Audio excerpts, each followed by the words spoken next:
l'homophobie et la transphobie, on peut vivre cette homophobie, cette transphobie à l'école, et quand on rentre chez soi, on peut aussi la vivre puisqu'on n'est pas forcément en sécurité dans sa famille parce qu'elle peut aussi être homophobe et transphobe. C'est paradoxal parce que la visibilité fait aussi que l'homophobie est plus révélée parce que l'homosexualité ou la transidentité devient plus visible. Il y a encore beaucoup de chemin quand même à faire.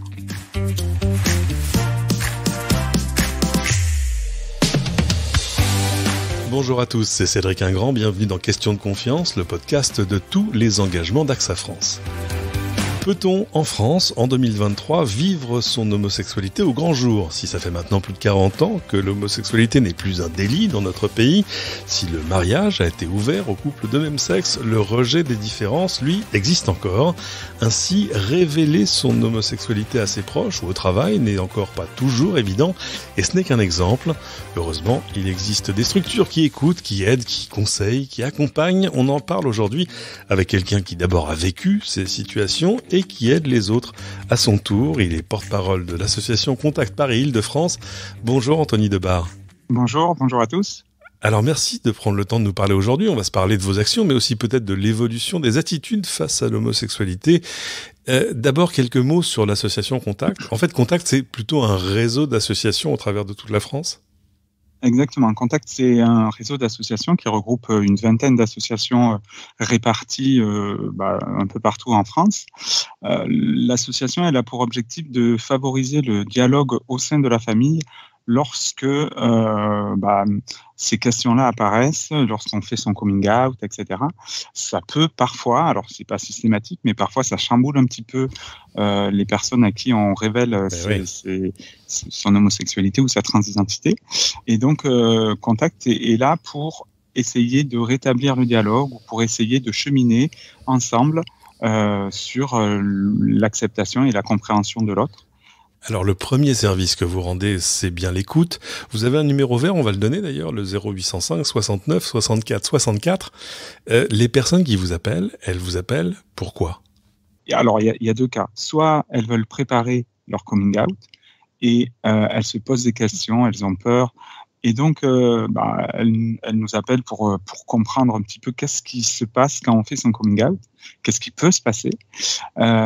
Ou elles nous appellent aussi parce qu'elles viennent d'apprendre l'homosexualité ou la transidentité d'un proche et elles veulent comprendre, elles veulent parler.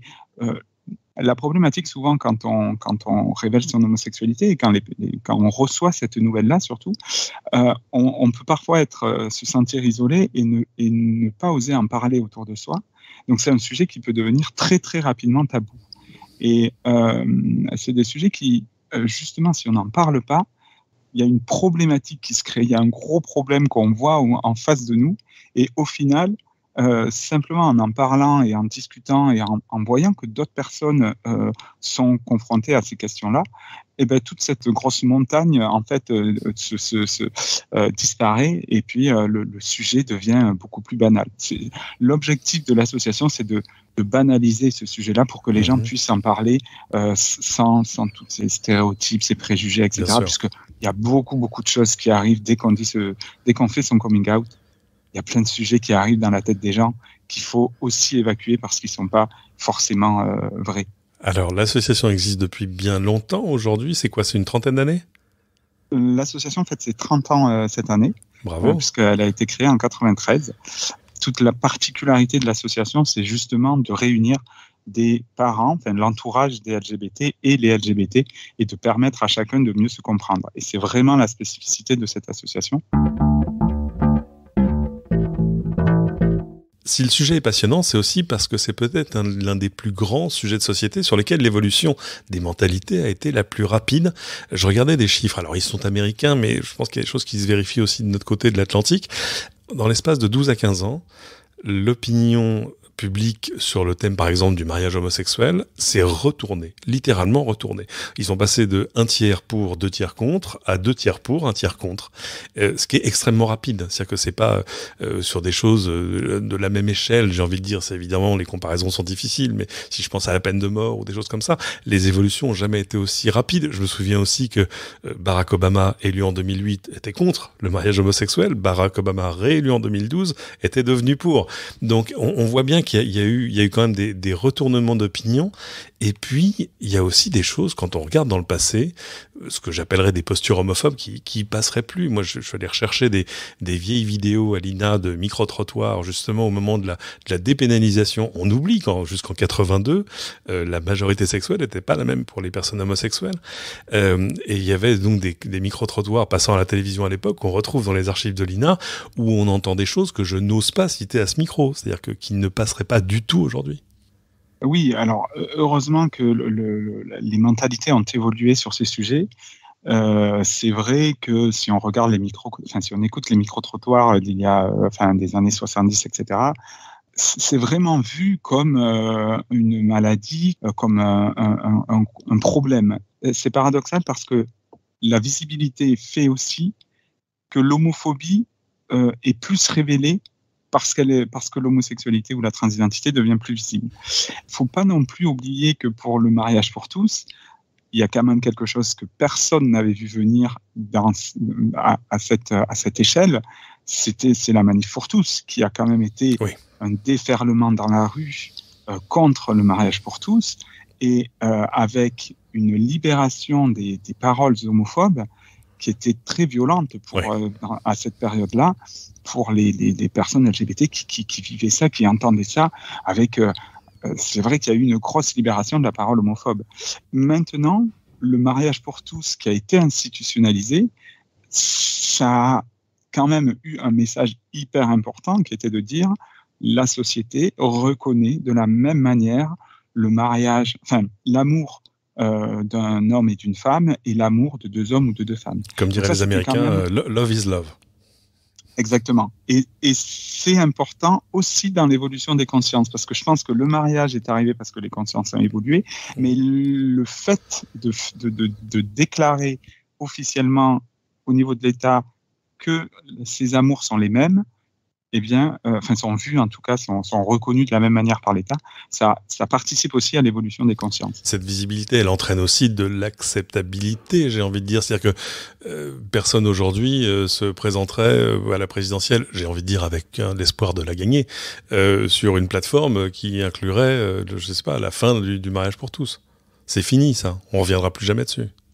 Oui, je pense encore que faut jamais dire jamais, parce qu'on voit aux États-Unis aussi que sur des questions d'avortement, sur des questions, il y a aussi des retours en arrière sur certains sujets, donc faut être toujours vigilant pour garder ses droits, mais en effet, on peut quand même considérer que c'est un acquis, c'est difficile de le remettre en cause.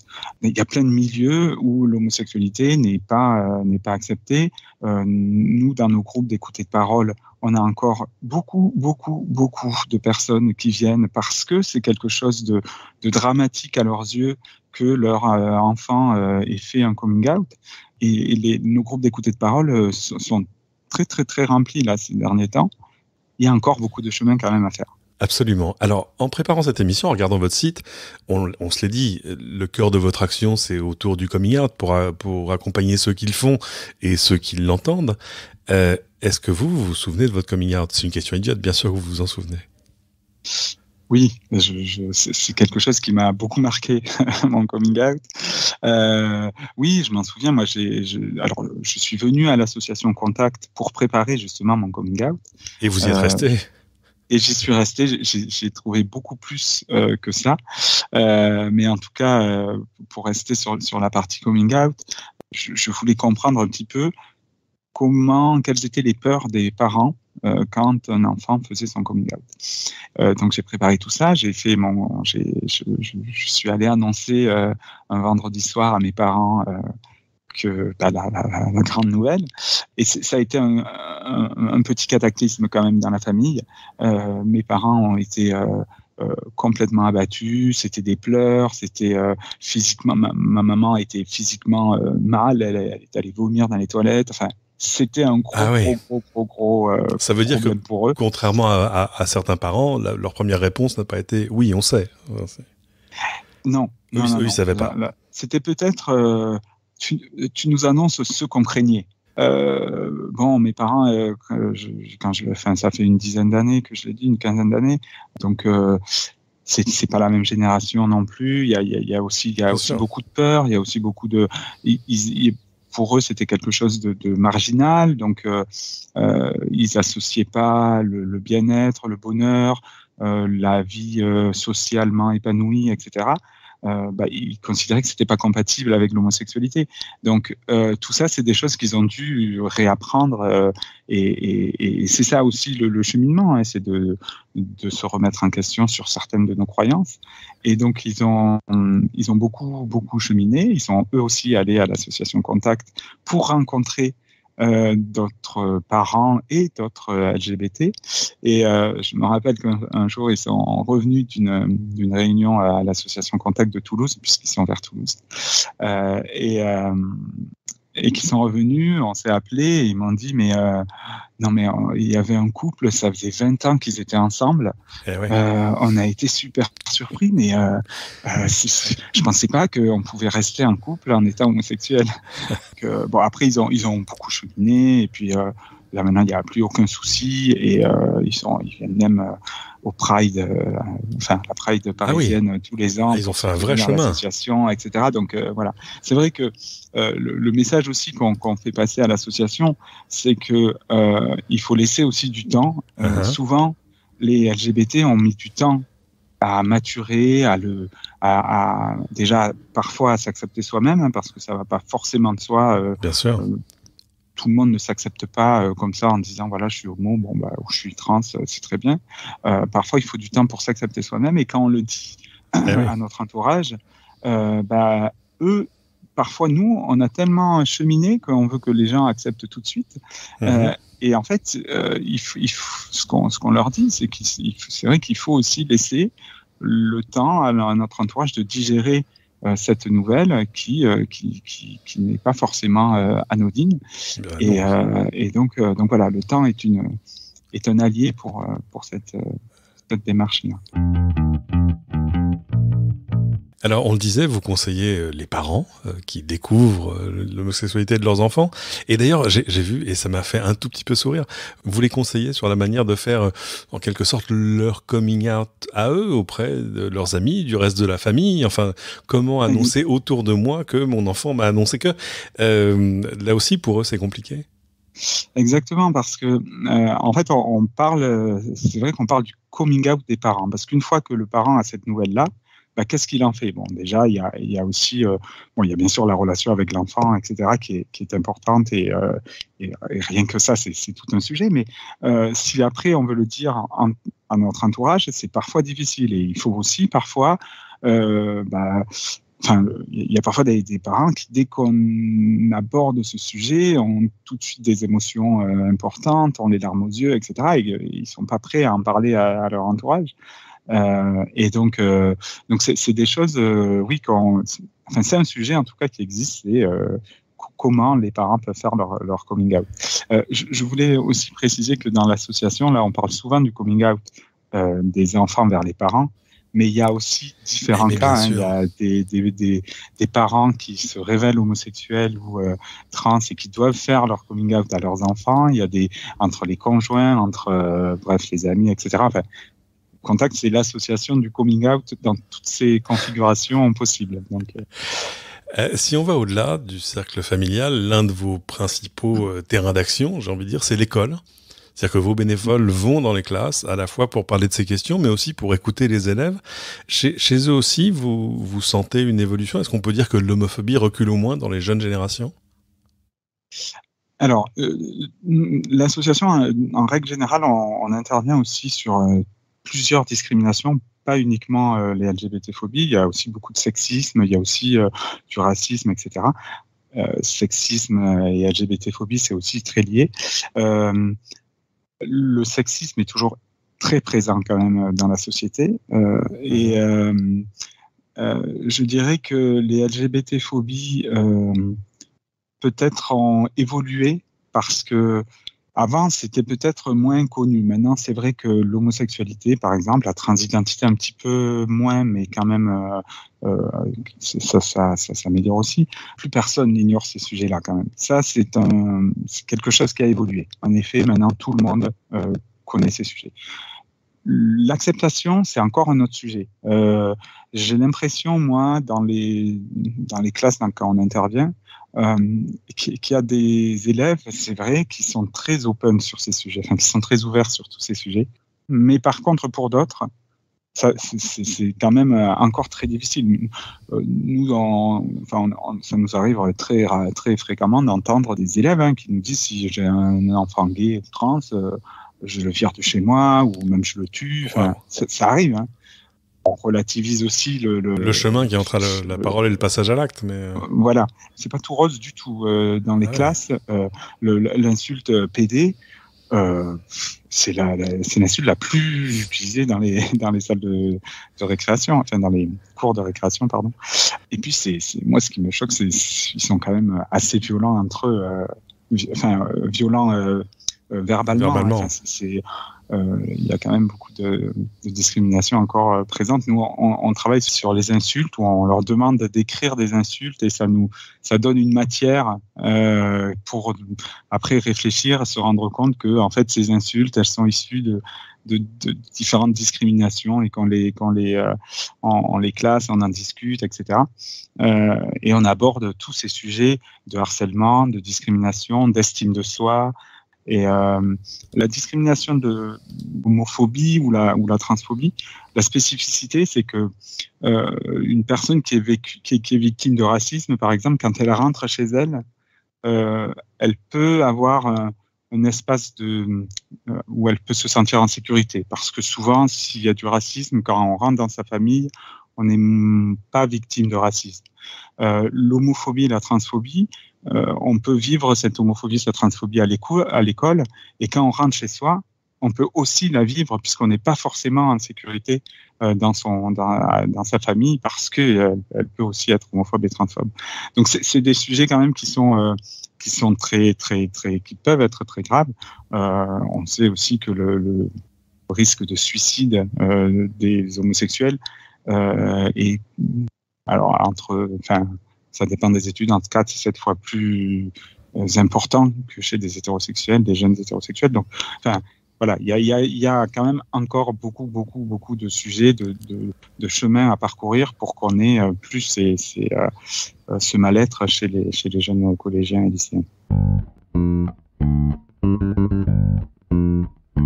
Si on s'éloigne un peu plus encore du cercle familial pour arriver dans le monde du travail, la problématique là, elle est encore différente parce que il y a beaucoup de gens, difficile de les chiffrer, dont l'identité ou la préférence sexuelle est bien connue de leurs proches, de leur famille, de leurs amis, mais qui choisissent de ne pas en parler au travail. C'est encore assez courant. Alors oui, c'est encore très courant. C'est vrai que souvent, le travail, c'est le dernier cercle où on fait son coming out. Certains veulent mettre une distance et veulent ne pas partager leur vie privée au travail, etc. Et c'est parfois mal compris au travail de parler d'homosexualité ou de transidentité. Parce que souvent, on nous dit, mais ça, c'est de la vie privée. Et en fait, l'hétérosexualité, elle transparaît au café très souvent sur plein de sujets. Quand une personne dit je suis parti avec ma femme en week-end et mes enfants, c'est un indice que cette personne est hétérosexuelle. Et du coup, une personne homosexuelle peut s'interdire de raconter ça au travail, au café, parce qu'elle ne veut pas dire qu'elle est homosexuelle. Et donc, du coup, l'homosexualité, c'est pas que quelque chose d'intime, c'est aussi une sociabilisation qui se fait et qui fait que c'est un sujet qui peut apparaître par des questions banales de qu'est-ce que tu as fait ce week-end, etc. Et donc, tout ça, c'est parfois difficilement vécu. Et la problématique, c'est que de cacher son homosexualité au travail, ça mobilise aussi une énergie qui est contre-productif, en fait. Ça veut dire qu'on fait attention de ne pas dire des choses qui pourraient révéler que... Enfin, la question, ce serait peut-être pourquoi ne pas en parler au travail, surtout qu'on est en plus sur un podcast AXA, donc c'est aussi intéressant d'aborder le sujet puisque en entreprise. Je pense qu'on peut avoir peur de l'homophobie aussi. Elle est présente à l'extérieur, elle se retrouve forcément au travail aussi. Moi, je sais que à l'époque, j'avais pas fait mon coming out au travail. On discutait au café et puis il y avait une personne qui me disait ah non mais c'était au moment du mariage pour tous. Aïe, aïe, aïe. Et donc il y avait tous ces sujets-là qui étaient réguliers dans les conversations au café par exemple, et je sais que cette personne-là me disait ah non mais moi si l'instit de mon enfant est homo, mais je le change d'école, non mais je veux pas prendre de risques, etc. Et moi j'étais en face, je me disais mais qu'est-ce qu'il raconte? Alors j'ai pas fait mon coming out parce que j'étais pas du tout à l'aise encore assez avec ça, mais c'est vrai que voilà, on entend aussi parfois des choses où on se dit ce sera peut-être pas très bien accepté, donc Alors vous mentionniez AXA, et alors justement quand on parle de favoriser la tolérance et l'inclusion au travail, je sais que vous en prenez votre part. Je sais par exemple que votre association va aller prendre la parole dans quelques semaines devant les collaborateurs d'AXA France. Alors c'est pas nouveau, en fait AXA fait partie de ces entreprises qui œuvrent de manière vraiment visible pour promouvoir une culture inclusive et surtout en fait pour que chacun puisse être lui-même au travail. Tout simplement, l'entreprise est par ailleurs, moi je l'ai appris, le premier sponsor de l'étude Out Now, qui est une étude mondiale centrée sur la relation des personnes LGBT face au monde du travail. Je voulais aussi en profiter pour saluer tous les membres de Mixin. Mixin, c'est le réseau interne de promotion de l'inclusion d'AXA, qui a créé en 2020 d'ailleurs une branche Mixin LGBT+, et alliés, qui a comme objectif de faciliter leur accueil, leur intégration, leur accompagnement. En fait, on le voit, Anthony, au fur et à mesure de l'évolution des mentalités, c'est pas juste un droit à l'égalité que réclament les personnes gays, bi, trans, c'est presque un droit, si j'ose dire, à la banalité, non? Moi, je vois les choses comme ça, c'est-à-dire que ce que fait un hétérosexuel, ce que raconte un hétérosexuel au café, je me dis que moi, je devrais pouvoir aussi le dire si je vais à un week-end avec mon compagnon, ou si, voilà. Ce que je souhaiterais, c'est qu'on arrive, qu'il y ait plus de questions sur... que les LGBT se posent plus de questions sur est-ce que je dois être visible, est-ce que je dois pas l'être, et que ça ne soit plus un sujet. Et que l'ouverture soit finalement la vraie nouvelle normalité. Oui, que ce soit... C'est un détail, ces sujets-là sur le domaine professionnel. C'est pas parce qu'on est homo ou qu'on est trans qu'on travaille moins bien ou mieux. Enfin, voilà, c'est comme si on était blond ou brun ou... Enfin, c'est des sujets quand même assez loin de manière objective de nos qualités professionnelles. Merci beaucoup, Anthony Debar, d'avoir pris un peu de temps pour répondre à toutes nos questions, pour rejoindre l'association Contact Île-de-France, en tout cas. Je rappelle le numéro vert d'écoute de l'association. Alors lui, il est national. Il est national, absolument. Le 0805 69 64 64. Si on veut à son tour s'engager à vos côtés, vous donner, je sais pas, de l'argent ou du temps, où est-ce qu'on peut vous retrouver? Alors, il y a le site internet, asso-contact.org, qui regroupe, qui répertorie toutes les associations en France. Donc, il y a une petite carte de France. Vous pouvez cliquer sur la région ou le département, et puis vous avez toutes les informations de l'association la plus proche de chez vous. Merci encore. C'est ainsi que se termine cet épisode de Questions de confiance. Alors si vous découvrez ce podcast aujourd'hui, d'abord pensez bien à aller vous y abonner pour ne pas rater les suivants. N'hésitez pas d'ailleurs à aller explorer les épisodes précédents, voire même les 3 saisons précédentes. Questions de confiance est une production Heavyweight pour AXA France, production exécutive Cécile Julien Labruyère, coordination, production et montage Adrien Mertz, Chris Modolo et moi-même. Prochain engagement au prochain épisode. Salut à tous.